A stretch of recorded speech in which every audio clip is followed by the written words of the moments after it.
Welcome to the last scheduled Budget Review Subcommittee on General Government, Finance, Personnel, and Public Retirement. Madam Secretary, will you call the roll? Senator Mills, Senator Southworth, Senator Thomas, Senator West, Representative Bratcher, Representative Donahue. Yes, ma'am. Representative Graham, Representative Hart. Here. Representative Koenig. Here. Representative Meredith, Representative Miles, Representative Pratt. Here. Representative Raymond, Representative Tate. Here. Representative Wheatley. Here. Senator McDaniel, Representative Petrie, Representative Reed, Representative Gooch, Representative Miller, here. Co-Chair Blanton, here. Co-Chair Dossett, Present. Chair Nemus. Present. At this time, if you all had time to look at the minutes, is there a motion to approve? Any objections? Minutes are approved. We're going to go out of order at the request of Representative Hart. We're going to go with State Urban Search and Rescue.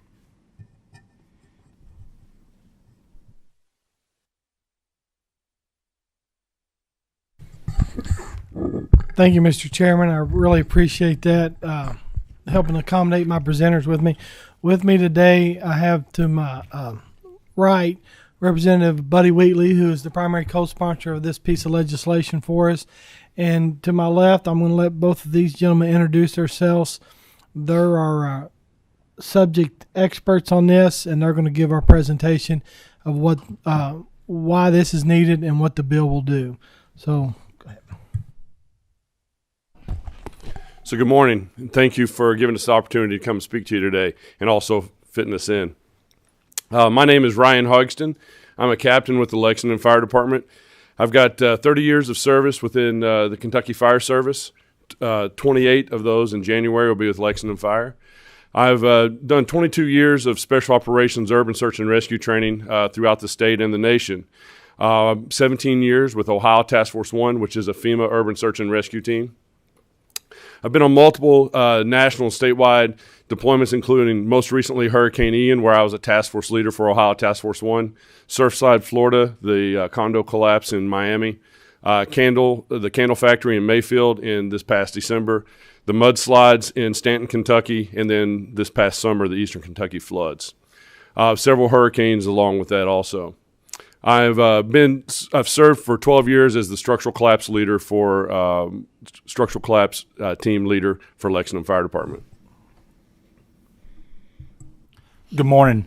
My name is Doug Hargraves. I'm the Executive Officer of Special Operations within the Lexington Fire Department. Again, I have 30 years with Kentucky Fire Service, 18 of those years with Special Operations with Urban Search and Rescue.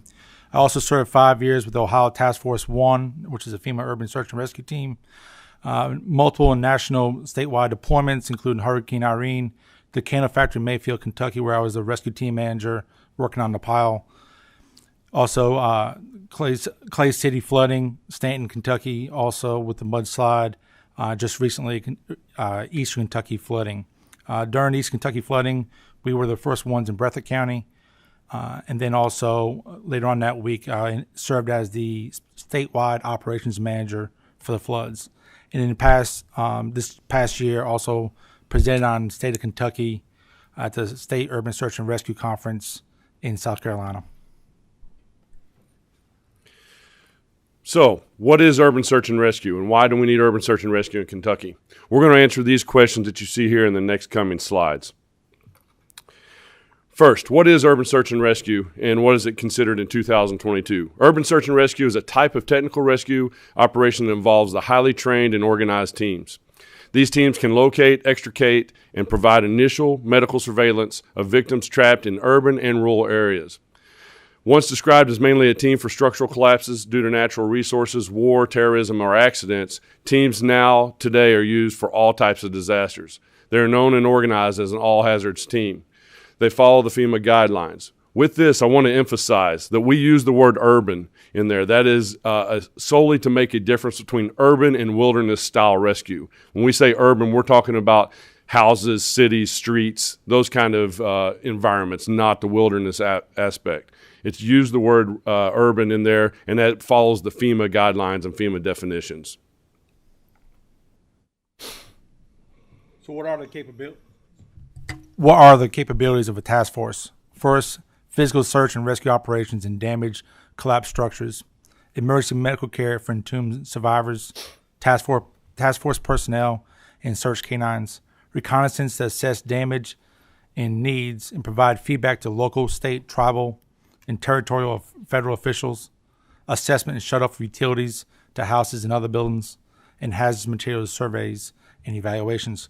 One of the things that we were proud of in Breathitt County is that we surveyed over 5,000 structures and bridges and other infrastructure points. While we were performing our very first rescue, we were doing damage assessment for that county.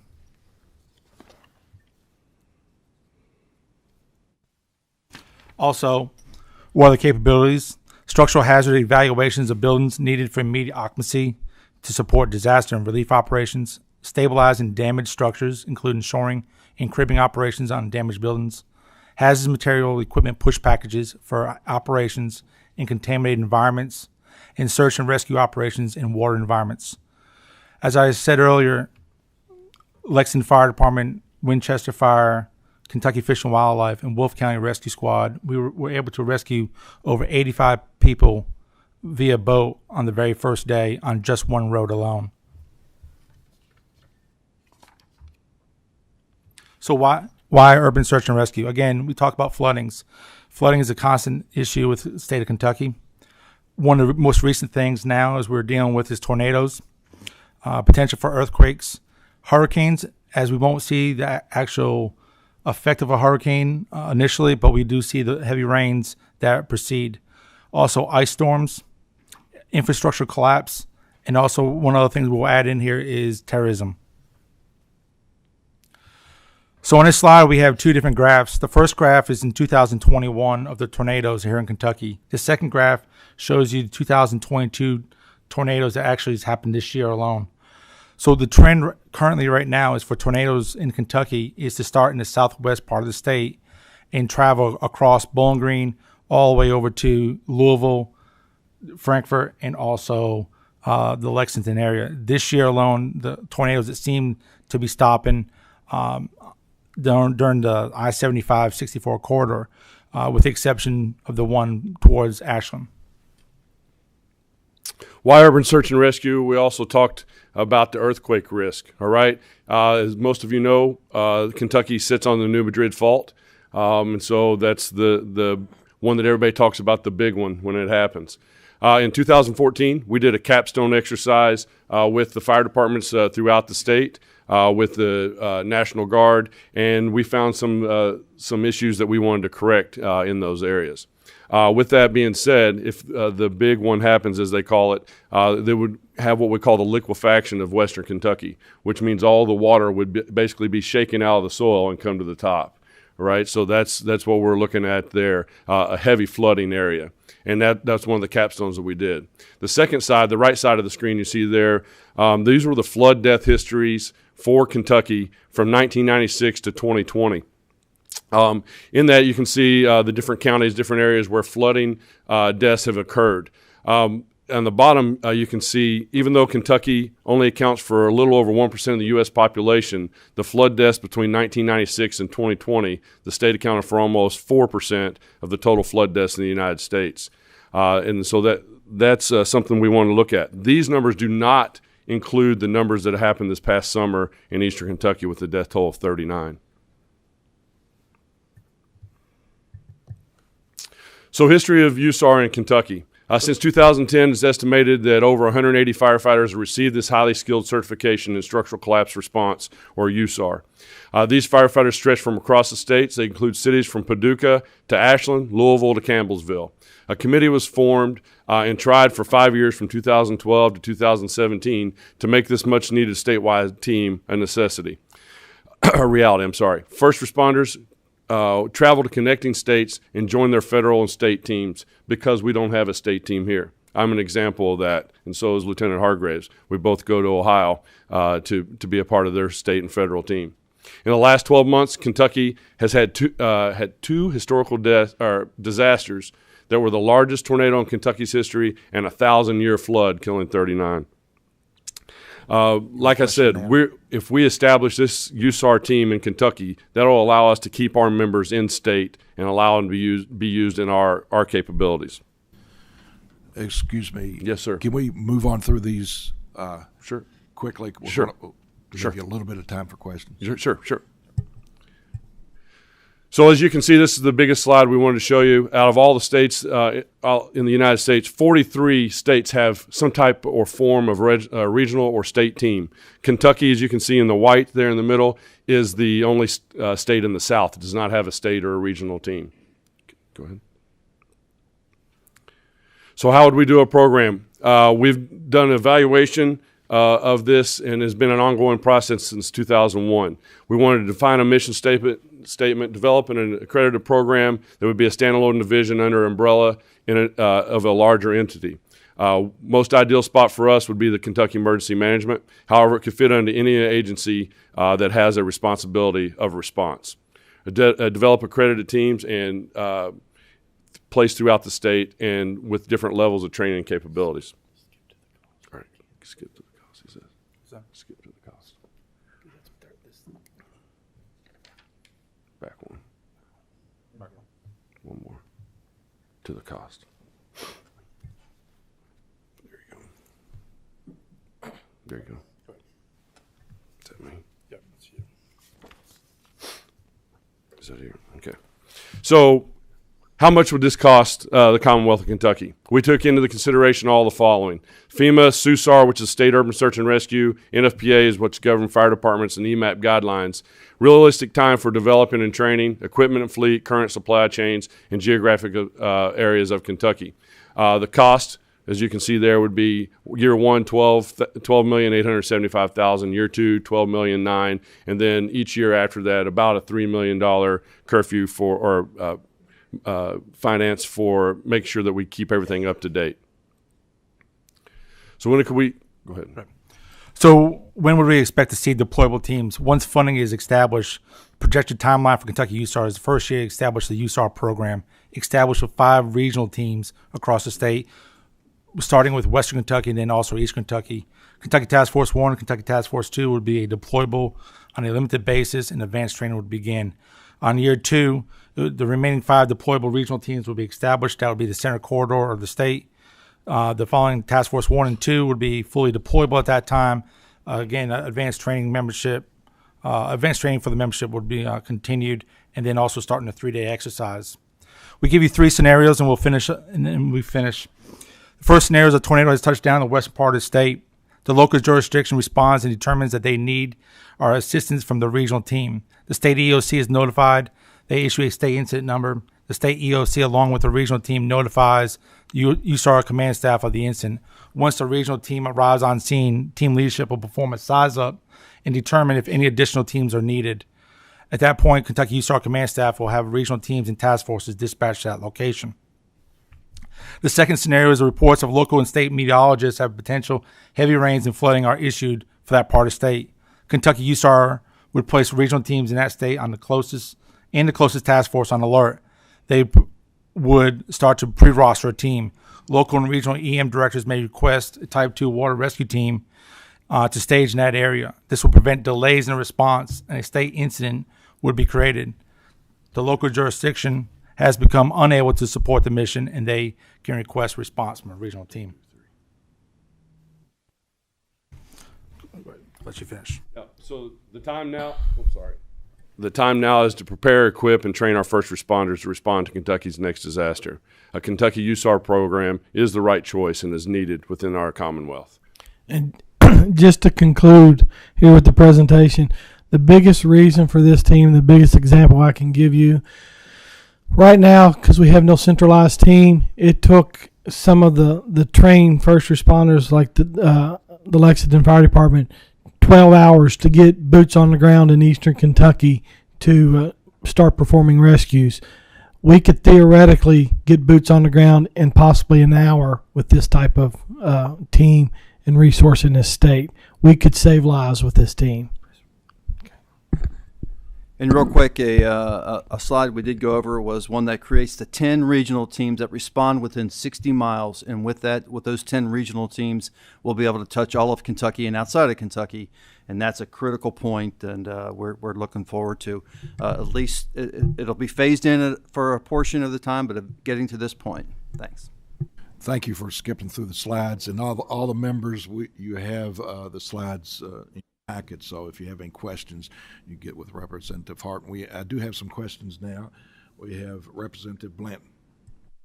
Thank you, Mr. Chairman. Just a couple comments. First of all, Captain, Lieutenant, thank you all for what you did for us in Eastern Kentucky during the flooding. I do represent Knott County and a good portion of the Pike County flooding. I guess I'm the only member of this committee that was impacted by that flooding. Your all's work in Breathitt County was just outstanding. Unfortunately, our losses are above 40. I can't even begin to fathom what those loss numbers could have been without your help and support getting there to rescue. I've spoke with some of the pilots, with the National Guard as well, and I think they worked in conjunction with the helicopters, directing you all to some of the locations to get people out. And the work you did there was just amazing and invaluable to the people in that region. I know that there are some people that talk about cost and wonder, and I don't see how we cannot afford to do this and have this prepared, because we've been through 2 of these now in about an 8-month time period in the Commonwealth of Kentucky. We don't know when another situation is going to hit. We don't know if it's going to be a building collapse in an urban area or it's going to be a natural disaster in a rural area. But I thank you for what you do. I thank you for the efforts to try to bring this group together, and I'm fully supportive, and so thank you all. Senator Thomas. Thank you, Chairman Nemus. Captain Hogston, Lieutenant Hargraves, it's good to see you, gentlemen. As you know, I'm from Lexington, and I have to admit, I have a lot of contact with the police department. My contact with your chief and your agency has not been as significant, and I need to improve on that in the near future. And I'm very proud of what you do for Lexington. I have to agree with what's been said. This seems to be a no-brainer for me. I guess my question is probably more directed to Representative Hart, Representative Wheatley. If 43 other states are doing this, why haven't we done it? And you're right, after what we've seen in the last year in Western Kentucky with the tornadoes and with Eastern Kentucky and the flooding, I mean, we've got to do this. So why have we done this in the past? I guess that's my question. What's been the reason or the arguments not to do this? I can only guess to why it didn't pass. I would say it was probably a budgetary constraint back in the years that they tried to put this on, because they created a similar type of team or bill, and they presented it. But like a lot of things, it went to A&R and it didn't move because we didn't have the money. And so that's what I would assume. But working in Eastern Kentucky myself with one of the local rescue teams, and having worked with Lieutenant Hargraves and Captain Hogston as a professional, and Representative Wheatley as a retired fire chief, having worked in the field too, we just realized with what happened this summer, we don't need to talk about this anymore. We need to put it to action. So we got together and working with them to try to make something happen. Well, this will certainly have my Representative Wheatley. I'm sorry. You want to say anything? No, it couldn't have been said better. But now you have 2 former fire officials as state reps, and we're going to push this all the way. Well, you have my support. Thank you. Representative Tate. Thank you, Mr. Chairman.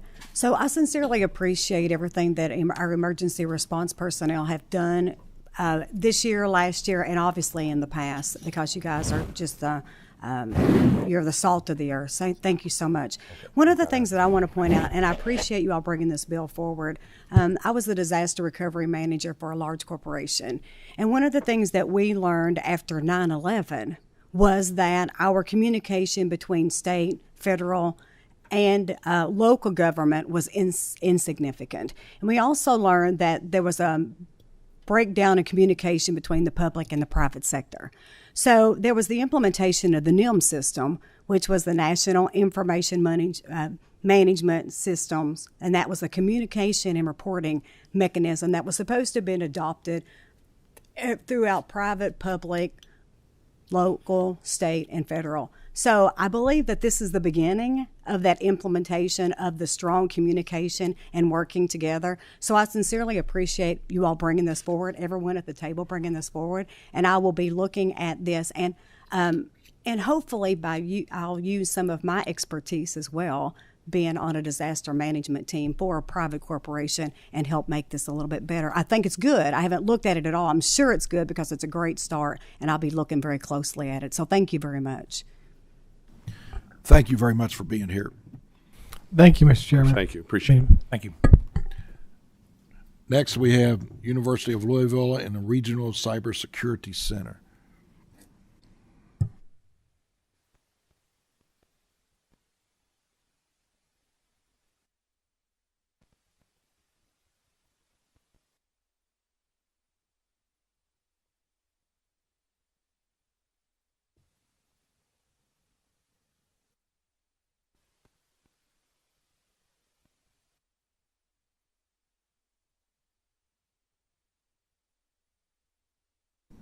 Please introduce yourselves and start. Good morning. Thank you for having us. I'm Will Metcalf. I'm an Associate Vice President for Research and Innovation at the University of Louisville. Dr. El-Maghrabi. And I'm Adel Maghrabi, Professor of Computer Science and Engineering. I'm a proud 40 years professor at the University of Louisville. I'm Andrew Wright. I'm an assistant professor and chair of the Information Systems Analytics and Operations Department, which offers cybersecurity undergraduate degree at the University of Louisville. I'm Rick Halbleib. I'm president of Global Watchman Associates, and I testified this last August, and I'm also a retired military intelligence Army colonel and a retired senior executive from the National Security Agency. So it's an honor to be here with you this morning. Thank you for having us. We're going to talk about the proposal we have, which is the Kentucky Cybersecurity Center. If you think about it, cybersecurity, the internet, is really analogous to the highway infrastructure system that we have in the state of Kentucky, as well as all of the transportation networks that we have. It's critical infrastructure that enables commerce, so economic development, as well as talent. In order to manage this system, we have to have a talent development system, much like our state trooper system. So we have to have people who are trained and skilled in securing this critical infrastructure. And then finally, we have to have training facilities, in our case, a cyber range. In the state of, for transportation, we have to have training facilities for our troopers. So much like the highway system that enables this critical infrastructure, it's an analogous way to think about it. So cybersecurity, as we all know, is a growing threat. It's the average cost of critical infrastructure data breach in 2022 was $4.8 million, according to IBM. We've all seen the news just recently with Common Spirit, the parent corporation for CHI. There was news that they had a data breach, a cyber attack, which was that cost them access to their electronic medical records. So they can't access their electronic medical records. It's over 141 facilities, including in the state of Kentucky, where services are being denied right now. So according to a recent report from Bain and Company, the average cost of a provider data breach is $10 million here in 2022. That's up 40% from recent reports in 2020. So it's a really phenomenal inflation rate here in the cost of these breaches. There's a critical workforce gap to solve this problem. So in the state of Kentucky alone, there's over 4,000 unfilled, highly paid positions within cybersecurity. This is across all industry sectors. Healthcare, as I referenced earlier, with the Common Spirit data breach, but also in manufacturing, in our public sector, at public utilities. So there are many positions that we don't have the workforce to fill to secure our critical cyber infrastructure. Now, these are critical elements for growing and advancing our economy, attracting top companies to the state of Kentucky, as well as I mentioned, securing our critical infrastructure. So what's the solution? What's the proposed solution to this problem?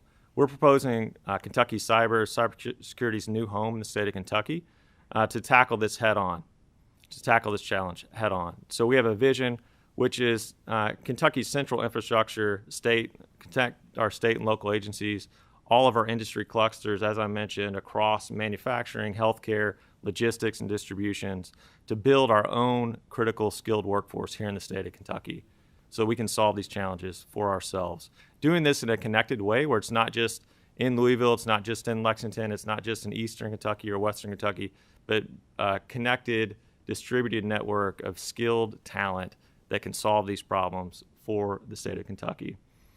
The mission is to accelerate cybersecurity systems and attract institutional funding at the federal level to help us be a leader in this field, not just for the state of Kentucky, but for the nation. As we already are, and we'll reference this with our experts coming up shortly, we've attracted significant federal funding already from the National Security Agency, the Department of Homeland Security, to get these programs off the ground. So what are the three critical elements for success here? First is education and workforce development. So we have to have the talented, skilled workforce to do this. This is focused on certificate programs, not just at the degree level. Obviously, we have PhD level training at the University of Louisville, but many of these certificates are driven by industry. So think about IBM certificates, Microsoft certificates, AWS certificates, to make sure that we can secure this critical cybersecurity infrastructure. And it starts at the K through 12 level. So we have to start educating in our high schools, building this talent pipeline, and that's what we're working hard on doing right now with the programs that we're building at the University of Louisville and with our consortium of colleges and schools throughout the state of Kentucky. Next is a dedicated cyber range, and Dr. Elmer Grabe is going to explain exactly what that means for us here in just a minute. But think of a training field, a safe, secure training field for doing denial of service attacks or hacking events, to make sure that critical infrastructure at the corporate and public sector level is secure, where we can train. The first contact with the enemy you don't want that to be real life.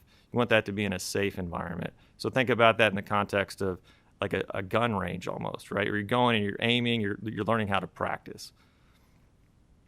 Finally, as I mentioned, it's really important. The final third element of this is the economic development impact. So the ability to attract leading industry, we have to have this critical infrastructure in place and the talent to fill these jobs.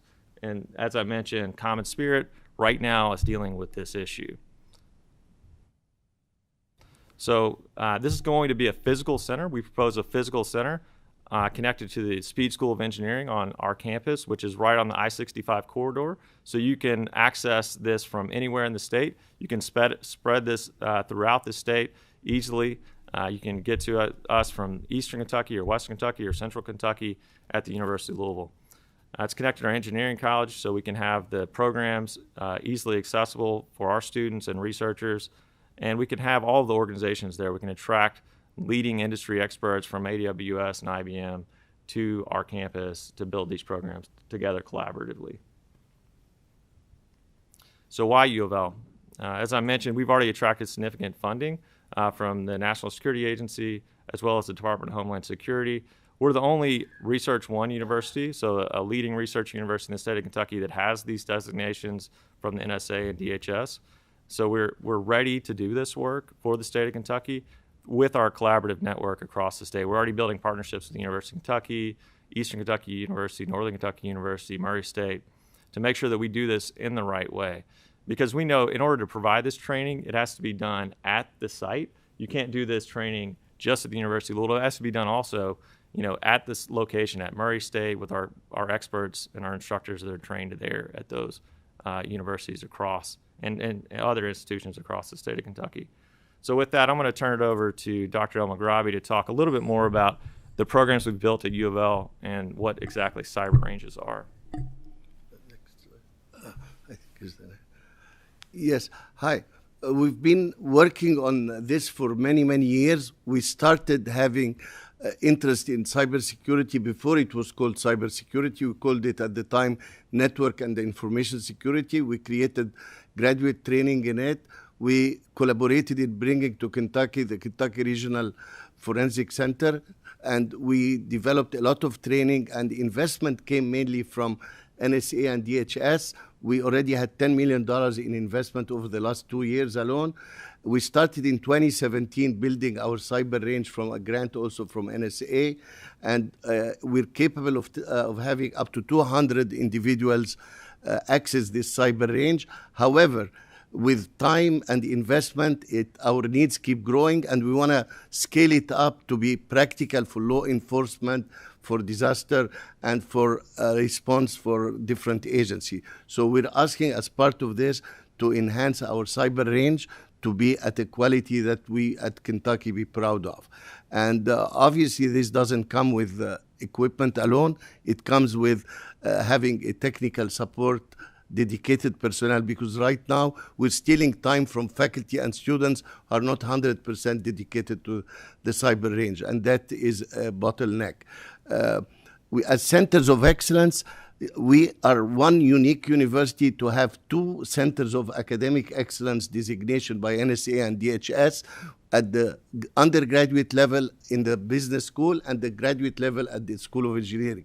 We have worked a lot to develop this expertise over the years. It's been renewed multiple times, and we're very proud of it. And we feel that with developing our expertise, we need to further it and spread it across the state. And we have collaborations with community colleges already on grants and with other universities on grants.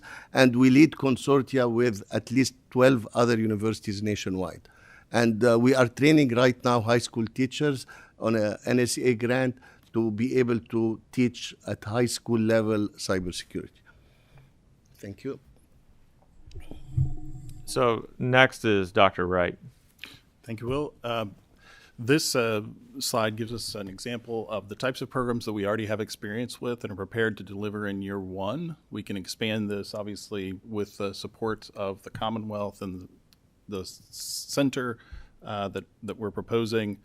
The first one on the left is a grant that was sponsored through the Department of Defense that came through the Commonwealth of Kentucky, which was focused on developing certification skills. So I think you all are already aware we have 6 designated centers of academic excellence in the state that are working on degree programs, but these are non-degree programs. If you want to be nimble and responsive to the workforce, we have to have things that can be done more quickly than a 2-year or 4-year degree. So this is an example of one of those that uses industry certifications and has produced 184 graduates so far out of that program. The one in the center discusses one of the projects that our colleague Michael Lasavio has helped lead at the University of Louisville that was sponsored by the Department of Homeland Security, which is focused on law enforcement and preparing them for forensic investigation, the types of cases that they're seeing in cybersecurity. One of the lessons that we learned from this is the importance of putting the training out in the state. So that was a new addition and something that I think would be important for us to be able to replicate through the state, to have hands-on labs where the learners can actually be in front of a person that are supporting them through that lab work. The other one, Dr. El-Maghrabi has already mentioned, the National Cyber Teaching Academy. Again, important for us to prepare that next generation of cyber defender. We have to start early. And so these are examples of things that the University of Louisville has helped lead both within the state and also with national coalitions of other universities. The next slide shows those national centers of academic excellence schools. The ones in yellow are the counties where those schools are located. The green counties are the ones where we have regional affiliations as well. There are still gaps, so one of the things we definitely need to do is expand the reach of these national centers of academic excellence in cyber defense. I think that's one of the things we'll also be able to do through this center with our leadership and experience, first designated in 2007, so we've been doing this for a while. All right, Rick, you're next. Cyber attacks have emerged as one of the most significant threats to our homeland, and that's a quote from the Secretary of Homeland Security, Alejandro Mayorkas. When we were here in August, we talked about the cyber threat to this Commonwealth and how large it is. And Colonel, can you how pull broad the it microphone is. closer? Is it on? Yeah. Okay, thank you. And how broad it is. A Kentucky Cybersecurity Center will provide our state with a systematic and comprehensive ability to look across the Commonwealth to identify, prioritize, and fund our most vulnerable cybersecurity requirements. The U.S. government cybersecurity spending, excluding the Department of Defense, is projected to jump from $9.84 billion in 2022 to $10.89 billion in 2023. A Kentucky Cybersecurity Center will not only identify and prioritize our requirements, but will provide a mechanism to pool our academic and government resources to go after federal funds earmarked for improving critical infrastructure and conducting classified and unclassified cyber research. By building a sensitive compartmented information facility in our Cybersecurity Center, we will offer to academia, industry, and government opportunities to partner in research and operations in ways and at top secret levels never before experienced in our state. Over $1 billion in federal funds have been made available in the bipartisan infrastructure law. This will put money into the hands of state and local government to mitigate against attacks and prevent exposure of sensitive data as a result of data breaches. $185 million was made available to states and local governments this year in 2022. We need to get our hands on that money. In my view, the legislative and executive branches of our state government should take immediate action to provide funds and policy support to implement this initiative to establish a Kentucky Cybersecurity Center. It will float all the boats in Kentucky, regardless of income, location, industry, or political party. And it is a great business solution to increasing individual and corporate income as well as revenue for our state. I want to thank this committee and especially Senator Nemes for your time and support for this very important and initiative and get in front of one of the biggest problems that we have facing this state, and it's coming our way. We need to be prepared for it. And I look forward to your questions. Thank you. We have any questions? Senator Southworth. Thank you. I don't know if I can say this, but I think I can. Probably not a bigger fan of cybersecurity initiatives than me in this legislature. But also, I'm the least fan of biometrics. So I'd like to hear a little bit more on this little piece that you have on slide whatever, I don't think it has a number, where it talks about cyber training and biometrics research. I understand that sometimes goes with the turf, but this is where I am a split personality, I suppose you could say. Yeah, absolutely, Senator. I'm glad you asked, because we're doing work related actually in smart cities, and we avoided identifying persons or even cars. But the biometrics piece of research was a small part of a grant from NSA and was keyboard and mouse biometrics to make sure if you're in your office and left for a few minutes and someone came in, it's recognized that this is not you. So it's not identifying you for tracking, but it's for your own security. So that was the purpose of that piece of research, is keyboard and mouse biometrics to make sure you are who you say you are. When you say mouse, are you saying that mouse clicks? Clicks. Yeah. Not fingerprints. No. Click mouse style. Mouse clicks and keyboard to make sure that nobody poses as you. So it was mentally, and it was not meant to identify the human, but the user of this device who was logged in and became the regular user, just in case someone tries to impose as them. That's very interesting technology. I appreciate the explanation. Well, and I think your question is to ethics, correct? So the ethical implications of biometric research, and that's absolutely critical and a core component of the research activity that we conduct at the University of Louisville is around ethics within cybersecurity and making sure we're using this data in a compliant and effective way. Not only compliant, but going above and beyond that, doing that in a morally capable way. I just moderated an AI ethics panel last week. So we are very conscious about ethics there. It was on campus, attended by students and faculty from various departments, from philosophy to psychology to engineering. And we are very conscious about the ethics of AI, and biometrics uses AI at the end. So thank you for that concern. I think the colonel could probably answer this, because the highest level, the military, biometrics or whatever, they've been cleared with substantial amount of research on the person using this, and you're just confirming that's the person that's been. Well, you know, your question hits really close to home to NSA. We had an employee, his name was Snowden. Some of you may remember. Insider threat when it comes to cybersecurity is a big problem. He was our problem. He was our nation's problem. He doesn't live here anymore. He lives in Russia. Biometrics is a mechanism we can use. There's a lot of uses you can use, and we have to be very careful about how we develop biometrics, okay?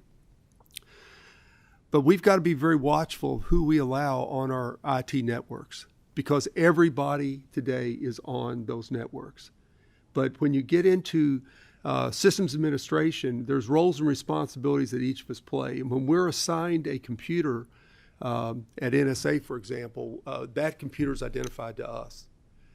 And we need to know who's on that computer. So when somebody else gets on your computer, we know it's not you, okay? There's technology available now that we can do that. And one of the biggest threats we have in cybersecurity is the insider threat. And biometrics research is giving us an opportunity now to make sure that when someone is using that computer for illicit reasons, we know who that person is. And we can do that with technology today. And we need to do that, because not everyone is trustworthy. And these are people who have gone through special background investigations and have TSSCI clearances. But we need to be watchful, and that's our job to do that as government officials. Senator West. Thank you, Mr. Chairman. Thank you for your presentation. So this initial seed money would be state dollars in some form or fashion to stand this thing up, pull down federal funds, and that's great. I'm assuming this is a big problem for the state of Kentucky, obviously, cybersecurity. So I got a two-part question. So the first part is, how would you all, if this thing was stood up, work with COT and help us with our own problems as a state? Because I'm assuming, you know, if we're going to provide funds, that you would in turn help us. So. Absolutely. It's a fantastic question, Senator West. So the first part of this funding is to hire the critical staff that we need to build this out in the right way. And so that staff includes an executive director who's going to work with all of the public and private entities across the state, including the COT, to make sure that we're providing the services that are necessary and needed, not being redundant, not adding things that already have, but filling the gaps. So that's what the business plan that we're going to develop with this initial funding is going to do, is to allow us to build this in a really confident and effective way, so that we're building it comprehensively and filling the critical needs of the state first. And that's public works, that's access. So if you think about it, right, public utilities, water systems, energy systems, these things are all key threats, or key targets for the cybersecurity threats, and we want to make sure that those are secure. Yeah. I'll add to that. So we work with the state of Georgia. There's a cybersecurity center in the state of Georgia. We had the vice president of Augusta University testify with us in August, as you remember. Yep. I invited him to come to do that because it's such a successful program for that state. Generated $1.9 billion of new revenue, 30,000 jobs. But what it really did is it provided now unbiased political advice when they have cyber problems. You saw what just happened recently this year in the state of Virginia, where they had a cyber attack and shut their state IT system down, okay? The Cyber Center pulls all the resources together, not just in government, not just in academia, but in industry as well. That's a three-way partnership that we don't have right now that's working and focused on this. You need that advice. The governor needs that advice.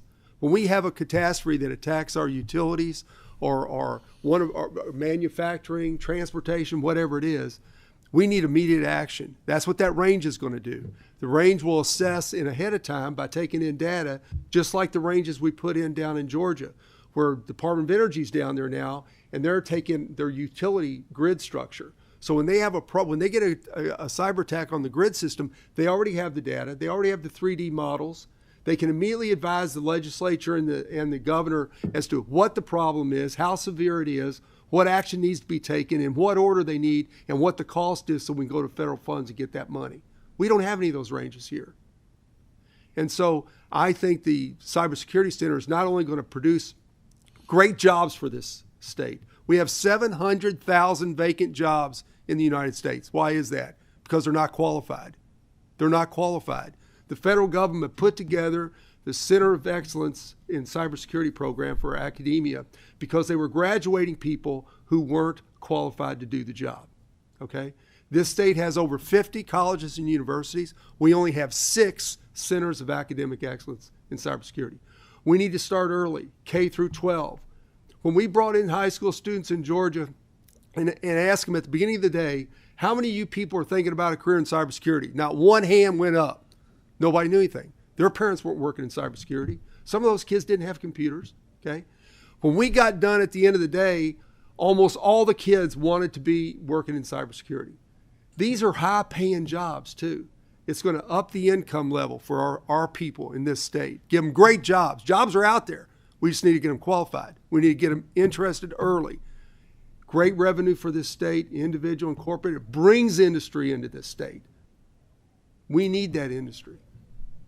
Thank you. I appreciate that. That's an excellent answer to the first question. Second question kind of dovetails with Senator Southworth's question. It's more of an ethical question. So we're providing the funds. We're hopefully getting these good federal grants and standing this up. And so you're helping the state, helping us deal with our own malware problems and all the other associated problems that are out there. How can we know? Well, I guess explain first, how would the information sharing happen? So would there be a firewall between our information at the state and the federal government? What kind of confidence can we have that our information as a state will be protected? Well, that's another excellent question, Senator West. So at the grant level, so the grants, we have extensive experience with the grant mechanisms at the University of Louisville. And so we understand how to enter into those agreements with data use agreements, all the legal mechanisms to make sure that our information, our critical information at the state level and the university level is protected and secure. So there absolutely is. Just because you receive grant funding does not mean that you automatically have to give all of your information at the state level over to the federal government. We would never enter into an agreement like that. So protecting the state's critical assets are absolutely at the core of what we do. And it goes all the way down to the individual user data, right? So, you think about protected health information, what information of the patients is protected. We absolutely make sure that we're following all the applicable state and federal rules to comply with the requirements at of each individual agreement, but also going above and beyond that, as I mentioned to Senator Southworth's question about what are the ethical implications of this new technology. So to making sure that we're doing things in the right way in the state of Kentucky for the citizens of Kentucky, right? So we're all Kentucky citizens. We want to make sure that that's at the forefront of what we do. So, Dr. Wright, do you have anything to add to that? Technically, I'm a Hoosier, but don't hold that against me. I would simply add that the architecture of the cyber range is really important for us to get right, because you can create different computer architectures that make it much easier to protect that data and to segregate it. So hybrid cloud versus fully public cloud.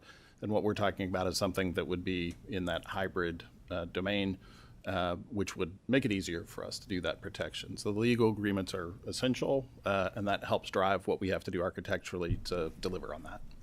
Thank you. Appreciate it. Good question, but I think cybersecurity securing is securing our information.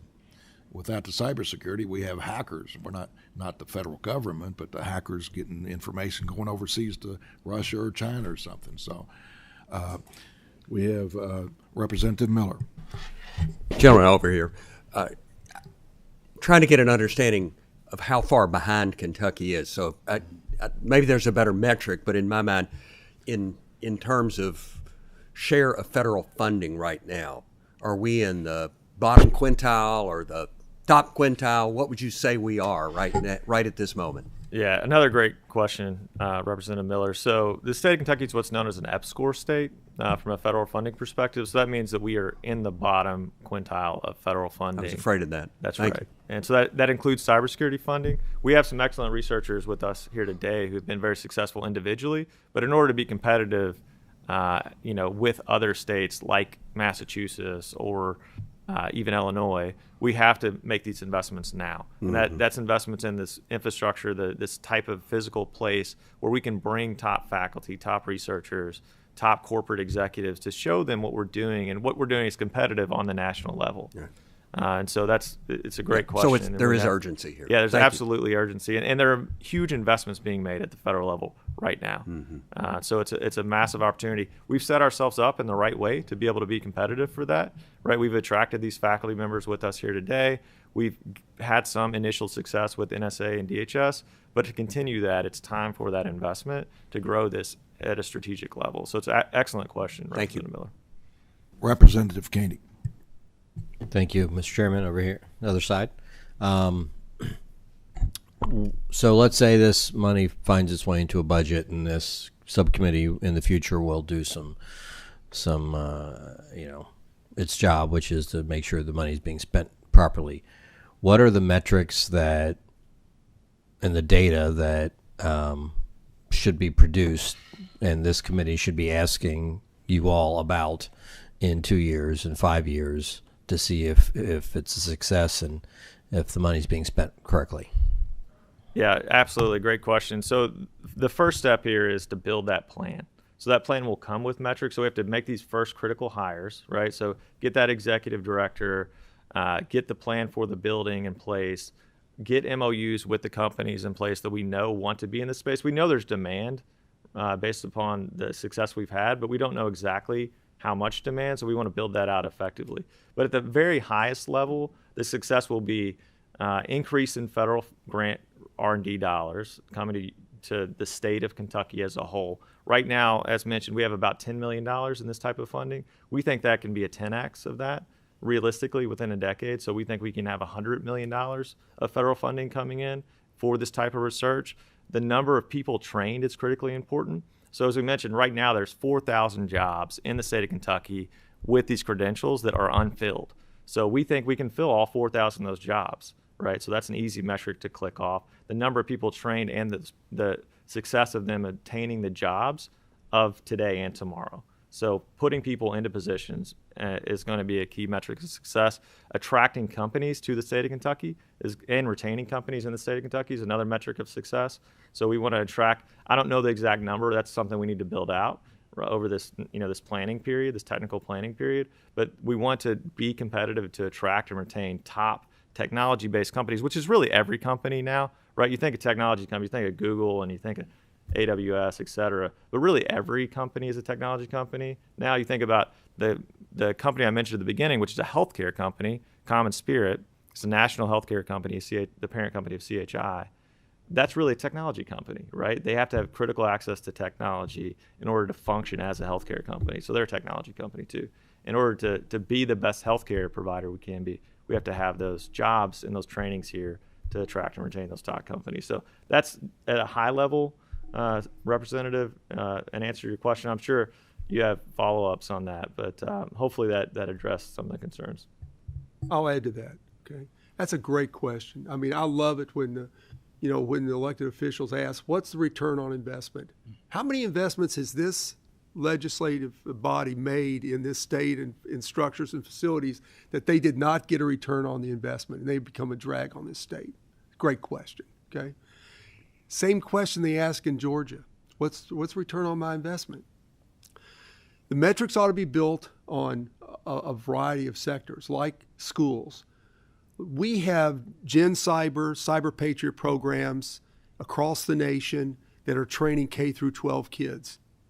We're not doing real good in this state. You ought to have that as a metric. What are we doing to educate and develop our workforce, our kids, so that they can compete for some of these high-paying jobs? That ought to be a metric, okay? Another metric ought to be, what new industry monies have you brought to this state, okay? Like Georgia did, $1.9 billion, okay? The other thing is the return on investment. How long are we going to have to provide you for this center funds from the state coffers, from taxpayers? Georgia asked that question. The Georgia Cyber Center at Augusta University is profitable now. They pay their own salaries. They pay for the upkeep of the building, the maintenance refresh of the IT, and they're building another building now, and they're not asking for state funding. It's so profitable that they've had to put together a nonprofit organization to take all the money because of the state rules on salaries and spending and holding over money. That's what you ought to expect from the Cyber Center. This is a big money maker for this state. It's not only going to improve your workforce, it's not only going to bring industry, bring more taxes to this state, but it's not going to be a burden on you. You're going to make money off of this, and there's money out there. All this federal money, we don't have qualified people not only to take the jobs, we don't have qualified organizations to take all this billions and billions of money. You got to get in the game. You got to get in the game. Colonel, I think you meant 1.9 billion, not million, that came into Georgia. It was $1.9 billion. Right. You said Did million. I say million? Yes. So, sorry, I wanted to correct the Colonel, I hope. Representative Graham.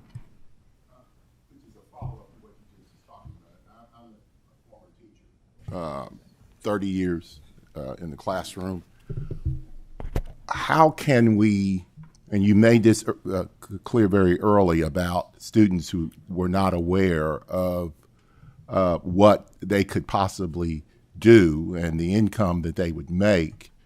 Have there been discussions in regards to you all talking with the K through 12, the Department of Education, how to set up a curriculum, where to start that curriculum, what grades to start that curriculum in?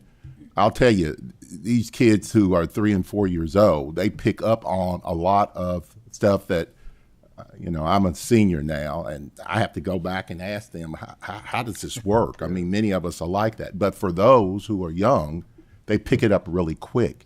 So have there been discussions as to how you can proceed in developing a program that you can implement and put into operations, or not operations, but in terms of curriculum, I would say, that would help build upon that.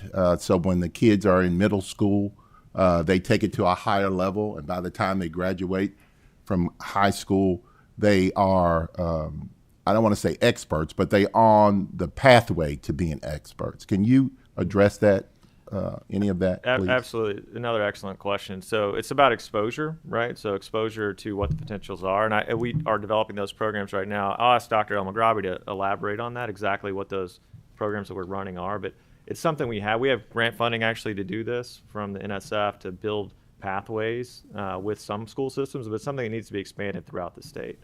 And so that's what this center is proposed to do. Yeah, most of the grant money so far that we have was related to STEM in general, which is a beginning. For cyber, I'm involved in a national coalition of coalition. I lead the Southeast Coalition for high school teacher training. So I have scholarship right now for 30 high school teachers. 5 of them dropped out. They weren't as qualified. So we're now created another coalition and got some seed money from NSA to start training high school teachers to be able to train on cyber. So you see, it takes a little bit of effort. So we're having multiple coalitions nationwide that I'm part of, that we are working on figuring out the best path to prepare high school teachers for that. For middle school and lower level, there is CyberGen and other things which exposes the students, but not in a formal education way, just to get them. And some of my students in other states, in actually in Kennesaw State, for example, got one of these grants, and we're collaborating to learn from their experience so we can do the same in Kentucky. So I'm very conscious of this, and it takes time. You cannot just say, I'll do it today. You have to follow learning experiences so that it doesn't repel the teachers and the students. And to Representative Koenig's question, this will be one of the metrics that we track is the number of high school training programs and schools that we engage, and that's middle school through high school. So how do we engage those schools? How effective is it? And what's that pipeline to success? Because not every cybersecurity job requires a college degree. So certificates are extremely important. Other alternative pathways to success are extremely important. And these are high-paying jobs. This is not, you graduate from high school and you're stuck in a dead-end job. This is a pathway to extreme success. Well, thank you for your presentation. We have another presenter, but I've got two things that I'd like for you to quickly, I know you could talk all day on it, but quickly respond to is how businesses and government and education are going to work within your facility, and real quickly talk about how you've already talked with and how excited these entities are on this center. COT, KSP, Secret Service, the universities, and the FBI. Yeah, so excellent question. It's about creating this this ecosystem that is necessary to make this type of work successful. So you have to attract the companies that are interested in this space. Being there co-located at site is really important to create a vibrant, dynamic environment where people can make connections with peers and understand challenges they're facing. And so companies are critical to that. Critical state and federal infrastructure is important to that. As well as our research and student infrastructure. So I'll let the Colonel answer this question as well. You build it, they'll come. Disney found that out when he built Disneyland out in Anaheim. Problem wasn't that he didn't have people wanting to come there. The place wasn't big enough. He needed bigger space. They found the same problem in Colorado. Colorado built a cyber setup out there. They focused on the aerospace industry. They found out they ran out of space real quick. Georgia's the same way. They built, 350,000 square foot 2 buildings, and they're already having to build the next one. Why is that? They're out of space. Everybody wants it. They brought industry into the state. All the industry partners, they all wanted to get into the facility. They would have taken all the space up, but we had to earmark some of that for academia and for government. So they made the industry pay a lot more per square footage. They still wanted more space we could give them. Academia is building PhD programs now in Georgia in cybersecurity. I'm not aware of one PhD program here in this state, okay? And so academia is asking for classroom space in these buildings, right? Government is coming in there because of all the cyber problems we have. We gave a talk to the Kentucky Cyber Fraud Task Force here. They're inundated with cyber problems.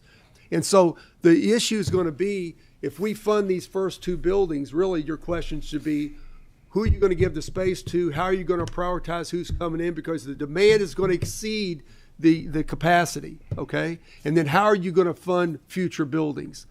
And this should be for profit. It should be that we're going to become self-sustaining and a great profit builder for this state. So we're not only going to educate our kids, we're not only going to provide workforce to the nation, but to this state, high-paying jobs, but we're going to bring a lot of industry in this state that doesn't exist right now, okay? Because we got to invest in it. Thank you, Colonel.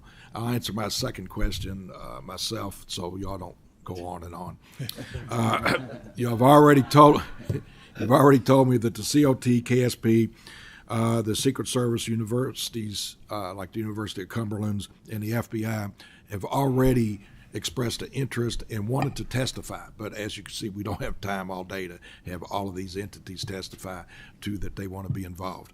So if there are no further questions, we want to thank you all for being here. Thank you. All right. Thank you very much. And if there is no other business for the committee, what's that? Oh, I'm sorry. We do have one more presenter, Dadasy. Thank you. Thank you. Oh, no. Okay. I'll be glad to.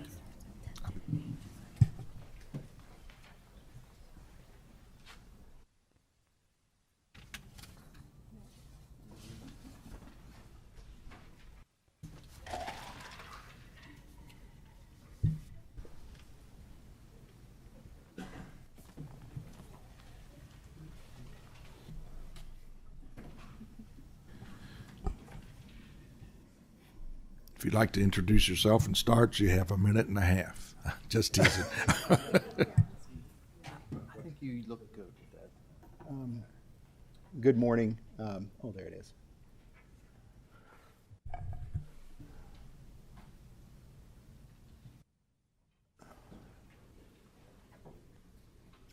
There we go.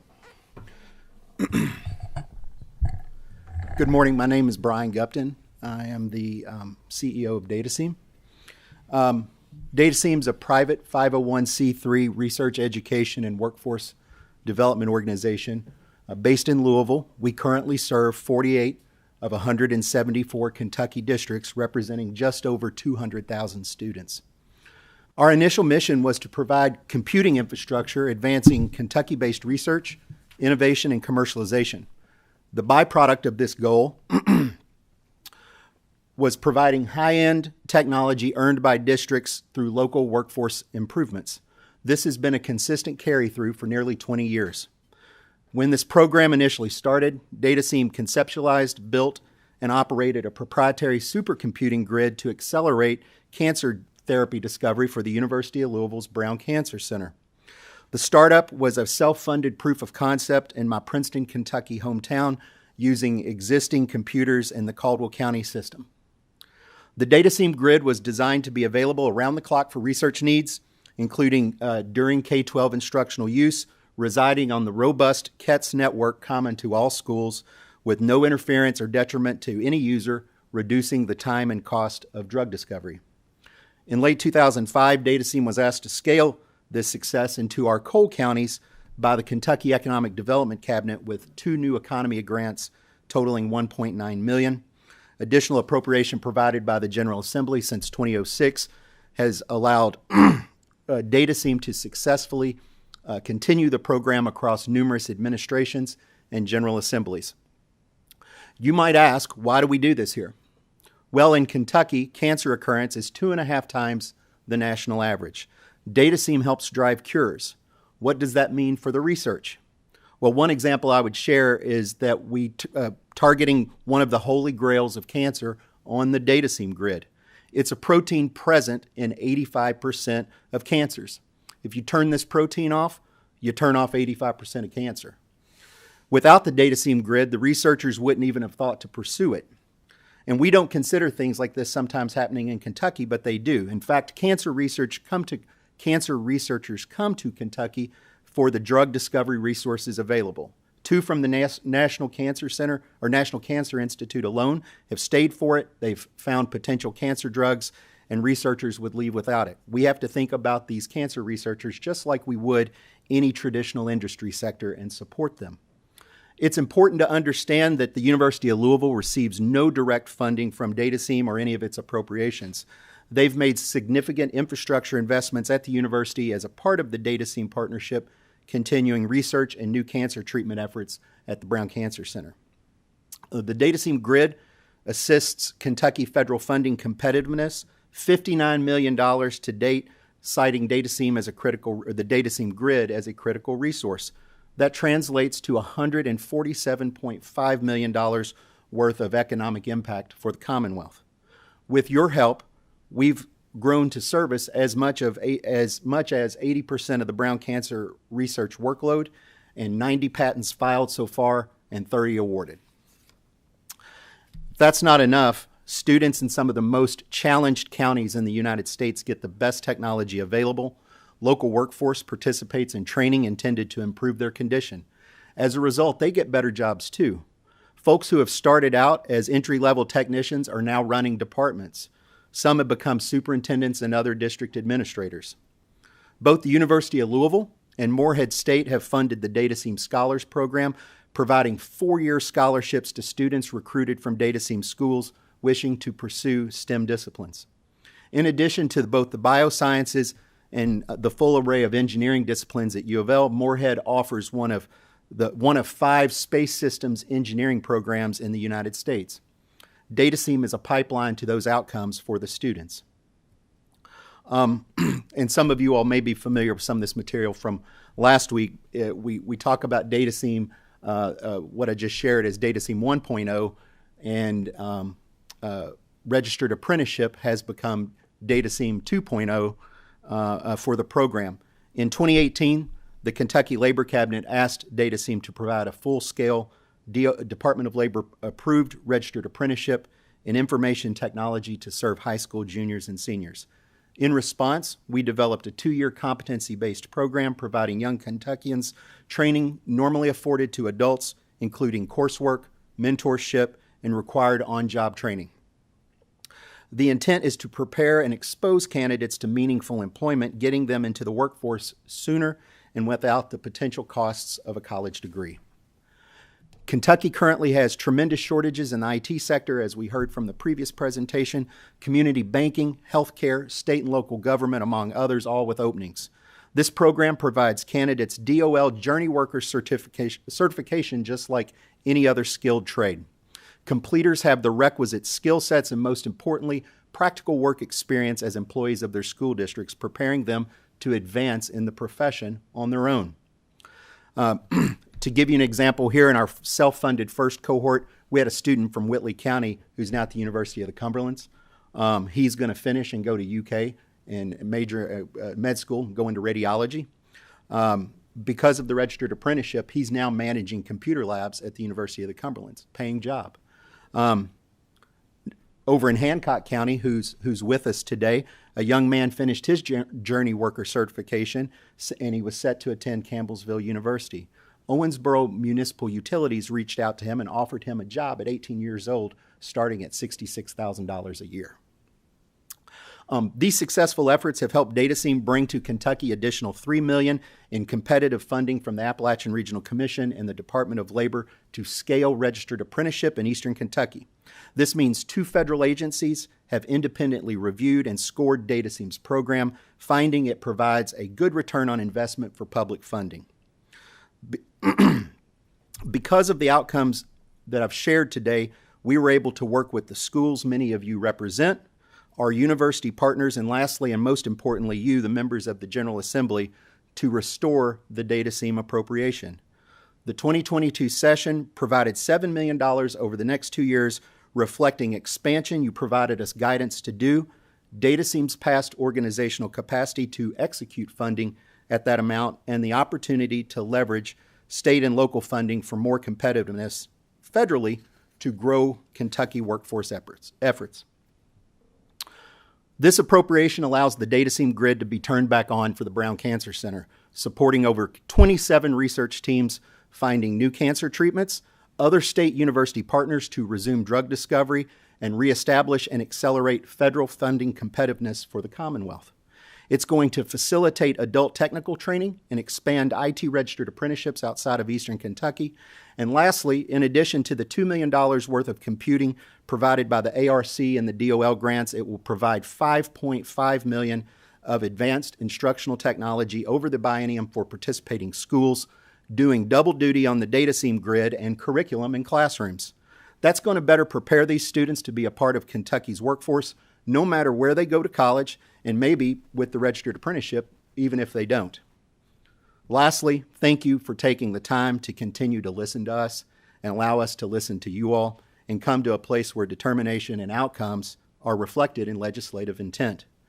We welcome the opportunity to visit your schools with you all, and if you don't have us in your district, we'd be glad to take you next door to see what's going on and figure out how we might help your constituents. So with that, I'll thank you, and I'll answer any questions you might have. Thank you for your quick, informative presentation. And I have to go a little further with the registered apprenticeship. As everyone knows, I always try to push that. I was there when we worked with you on that. And registered apprenticeship is not just construction. It's IT, nursing, and anything that you can earn while you learn. It's a great way to do away with or limit student loans. Mm-hmm. And as you say, you're starting out with a job much higher than probably the average college grad with a diploma coming out.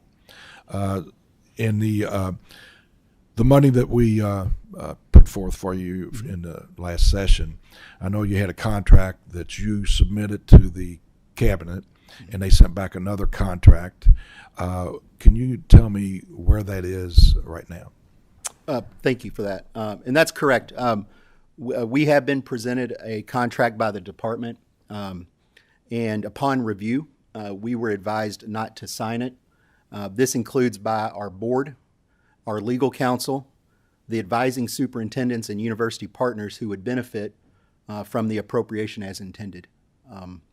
It reflects a similar effort in 2018 by the department to change long-established program activity by data seam in such a way that it would diminish the effectiveness of what the partnership does, the commitments that we made to you all, and the overall impact of the appropriation.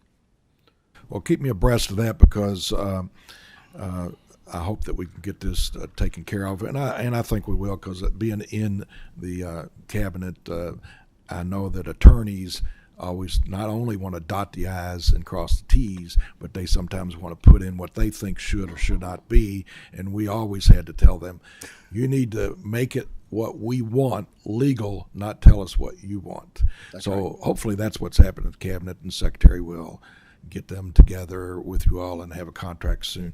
Are there any questions? Senator West. Thank you, Mr. Chairman.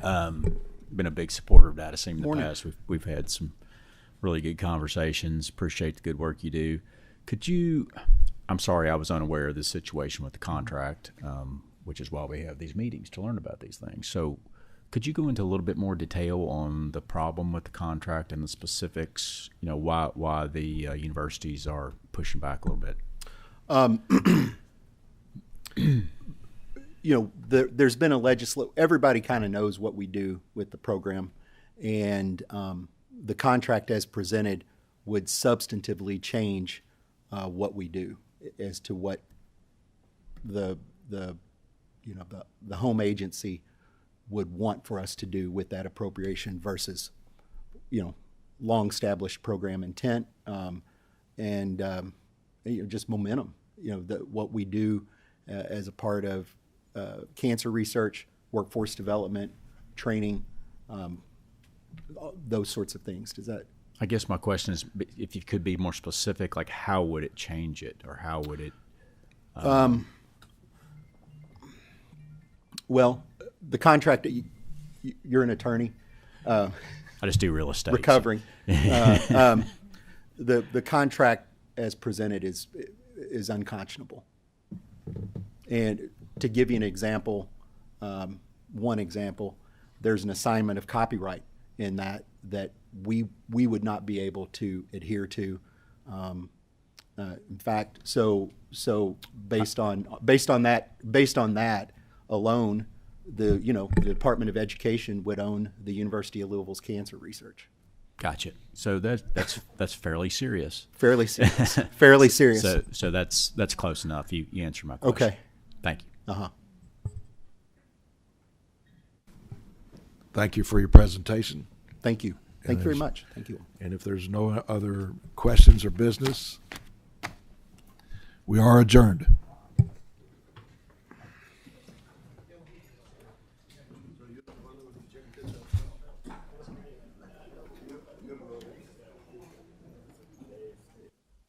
Good to see you again, sir. Thank you.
His ancestors came from Hudson.